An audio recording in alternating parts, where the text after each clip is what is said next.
Hi again, I'm Carson from Guys with Games, and we're back. Finally, we're back. After months of teaching online, my students finally returned into the classroom yesterday.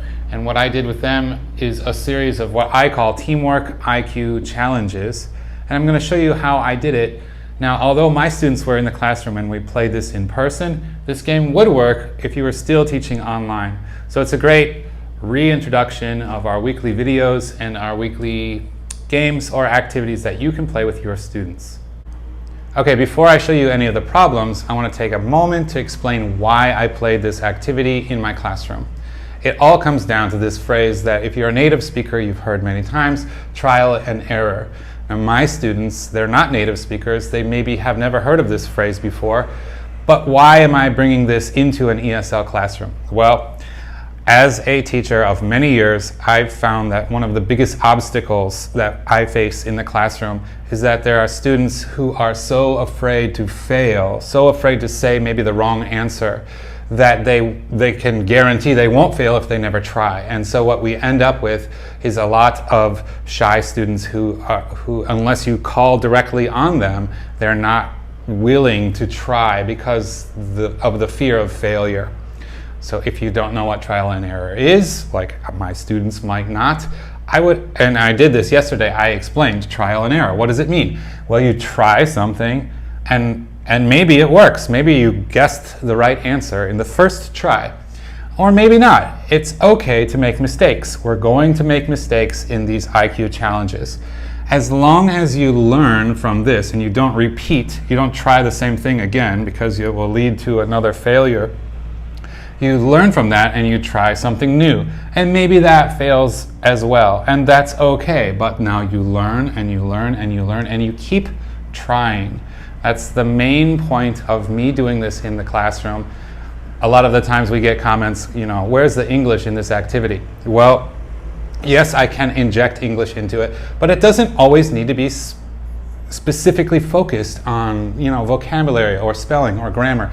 There are educational lessons to be had in an activity or in a game that don't necessarily practice one specific grammar point. For the first challenge, we draw this shape on the board. It's a series of lines with 4 points, A, B, C, and D. It is the easiest of the 3 challenges that I've given my kids, and it's more aimed at getting them used to, all right, you're going to take turns doing one step at a time to collectively solve this problem. We also, before they know the rules, we need to teach them this word, reset.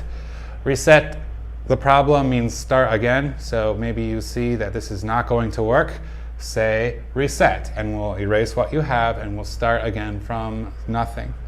But this problem is quite simple. You need to redraw this shape one line at a time. So one person will draw one line, and you have to follow these 2 rules. Number 1, you can't pick up your pen from the paper or from the board. And number 2 is you can't retrace any lines. So we need to try to draw this shape. No, I'm stuck, so I've failed under these rules, which is what they'll do. So how you get them to play, whether they're in person or online, you start with the first student. And you teach them how to tell you what line to draw. So I might say, Adam, you're first. You can choose where you want to start, but we're going to start at the points, and you're going to tell me which line you want to draw. For example, maybe you want to draw A to D. A to D. We draw A to D. And then it would become Betty's turn. Betty, you're at D. Where do you want to go? And maybe Betty says D to C. And I'll have to ask her, do you want to go up or around? And maybe she says around. Okay? And then now it is Cherry's turn. Cherry, where do you want to go? C to D. Okay, we only have one choice left now, so there you go. Now it is Daniel's turn. Daniel, we're at D. We only have one choice, so you tell me. That's right, D to B. Okay, here we go. Next is Emily. Emily says B to A. Where do you want to go? Down or around? Down. Okay. Next one is Frank. Frank, A to B. Okay. Frank next is Gary. Gary B to C. Then we have another problem. Now it is Hans' turn, but he can see this is not going to work. If I go here, it fails. If I go here, it fails. So Hans would say reset. And because Hans said reset, Hans can tell me the first step. All right, let's try it. I'll show you the answer. It's pretty easy. B to A, around.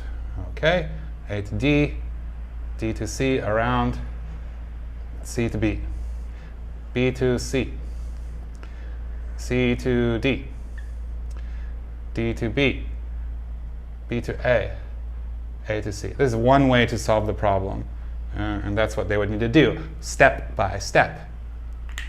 For the second problem, we scrap this whole system altogether, and what we do is we start with new things. We have a faucet here, we'll call this A, and 2 buckets.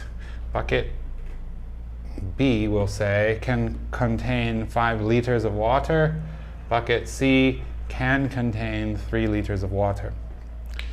These are not the kinds of buckets that indicate where 1, 2, 3, and 4 liters are. We only know that when it's empty, there are 0 liters of water inside, and when it's full, it would have 5, exactly 5. So we start the question, the challenge, like this. There's unlimited water that can come out of our faucet, so infinite water. And these 2 are empty, but the goal here, the challenge, is to somehow measure exactly 4 liters of water. This was made famous in a movie, Die Hard 3, I think. It's like the water buckets challenge or something. But we need to teach them some more words to tell us how to solve this problem. So again, we're going to have reset. If they want to reset it, just empty everything out, 0 and 0. We're going to have to teach them this verb, fill. Fill B or fill C. Fill means to make the bucket become full. So if somebody said, step 1, all right, how about let's fill B? Then I express that on the board by writing how much is in each bucket. The other option would be to say pour out one of the buckets. Pour out B. Okay, if they say pour out B, well, it's the same as saying reset in this particular situation, but they need to know how to say it. Pour out one of the buckets. And finally, they need this phrase, pour one into another. So for example, pour B into C. So here's what we're going to do. I'm going to show them a few steps, for example, and then again, whoever finished last time, let's say Gary solved the problem. Now it's Hans' turn. Hans, you tell me, what do you want to do? And I will help them along if it's taking too long. But again, I'm getting them to try. Just try anything. Even if it takes 100 tries, we will learn from our mistakes until we find the answer. So maybe Hans says, fill B. Okay? Then it's Adam's turn. Adam, what do you want to do? Maybe Adam says, fill C. So it looks like this. Now they're both full, but the students might not realize this, or they might have a hard time conceptualizing what's going on the board. Someone, let's say Betty, doesn't understand. She might say, pour C into B.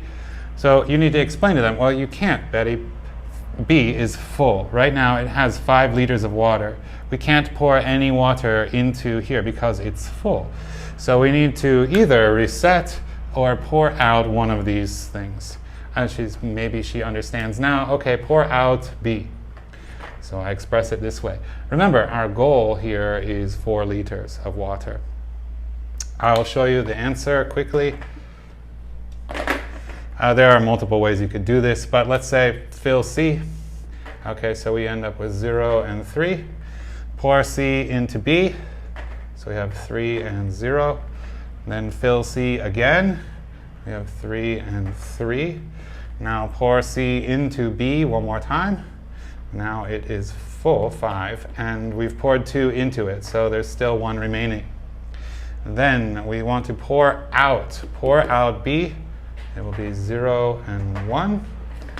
Then we pour C into B again, 1 and 0. If we fill C one more time, you can start to see this now. Now we have 1 and 3. And finally, pour C into B one more time, 4 and 0. This is kind of not important anymore. We have found our 4 liters of water. That's one possible solution to this second medium level IQ challenge. For the third IQ challenge, I used the same setup, so we don't need to explain really what we're doing anymore, except I've removed the faucet, so we no longer have unlimited water. We start with 8 liters of water, and now A becomes an 8-liter bucket. It is full. Our goal is to divide this evenly into 2 measurements of 4 liters each. You can tell them that you want to split this exactly in half for your friends, or you can just show them the notation of the winning answer. What they need to find is this, and then go again. So what you do is you need to eliminate some things. There's no longer the option to fill anything. We can't pour out any, because if we pour some out, we no longer have 4 liters and 4 liters, 8 liters. We no longer have 8. So we can't pour any out. The only thing you can do is, when you're telling me, you can reset, or you can say pour one into another. So I won't tell you the answer. You can, maybe in the comments, tell me the answer, and you can express it in this kind of notation. I'll know what you mean.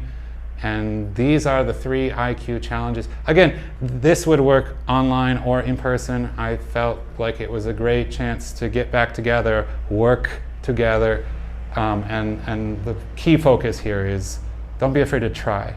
Try, make mistakes, learn from those mistakes, try again. Thanks for watching.